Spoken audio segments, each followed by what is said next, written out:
প্রশ্নবিদ্ধ জাতীয় নির্বাচন করে শেখ হাসিনাকে ক্ষমতায় বসানোর সহযোগী প্রধান নির্বাচন কমিশনার কাজী হাবিবুল আওয়াল পদত্যাগ করেছেন।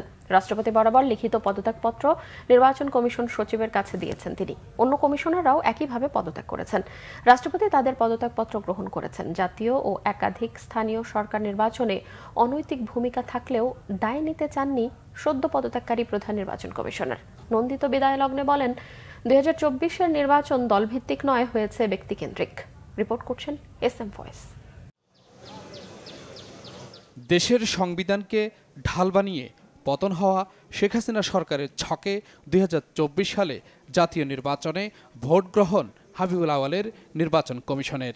ভোটের মাঠে বিরোধী রাজনৈতিক দল ছিল না, এমনকি ছিল না ভোটারদের উপস্থিতিও। তারপরও দিন শেষে অনৈতিক এমন ভোটের পক্ষেই সাফাই গাইল নির্বাচন কমিশন।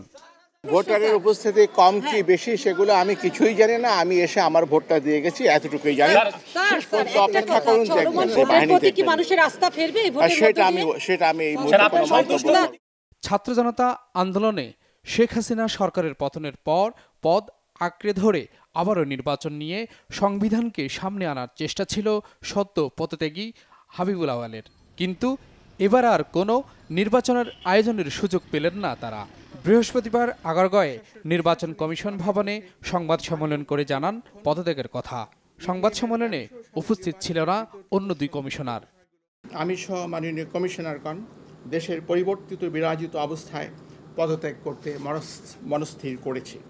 আমরা উদ্যয়ী পদত্যাগপত্র মহামান্য রাষ্ট্রপতির সমীপে উপস্থাপনের নিমিত্ত কমিশনের সচিব মহোদয়ের হাতে দেব। দুজন সদস্য এখানে উপস্থিত নাই, তারাও কি পদত্যাগ করছেন? না,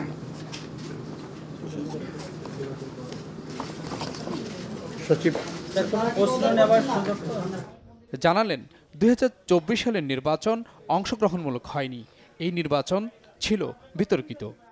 আমি স্পষ্ট করে বলছি, নির্বাচন যেহেতু একদলীয় ছিল, কাজে এই নির্বাচনকে সরকারিভাবে প্রভাবিত করার কোনো আবশ্যকতাও কার্যত ছিল না। নির্বাচন দলের ভেতরেই হয়েছে, মধ্যে হয়নি, উইদিন হয়েছে, বিটুইন হয়নি।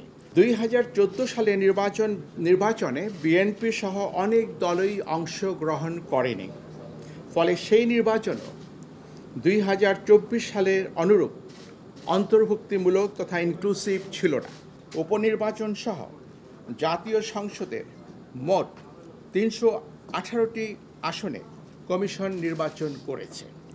দলীয়ভাবে ইনক্লুসিভ না হওয়ার কারণে নির্বাচন বিতর্কিত হয়েছে। এটি সঠিক এবং যৌক্তিক। প্রতিটি সাধারণ নির্বাচন নির্দলীয় তত্ত্বাবধায়ক সরকারের অধীনে অনুষ্ঠিত হলে উদ্দেশ্য অর্জন আরও সুনিশ্চিত হতে পারে। বিতর্কিত নির্বাচনের জন্য কাজী হাবিবুল আওয়াল, KM নুরুল হুদা ও কাজী রকিবউদ্দিনকে কাঠগড়ায় দাঁড়াতে হবে কিনা তা সময়ই বলে দেবে। SM voice, Bangla vision, Dhaka.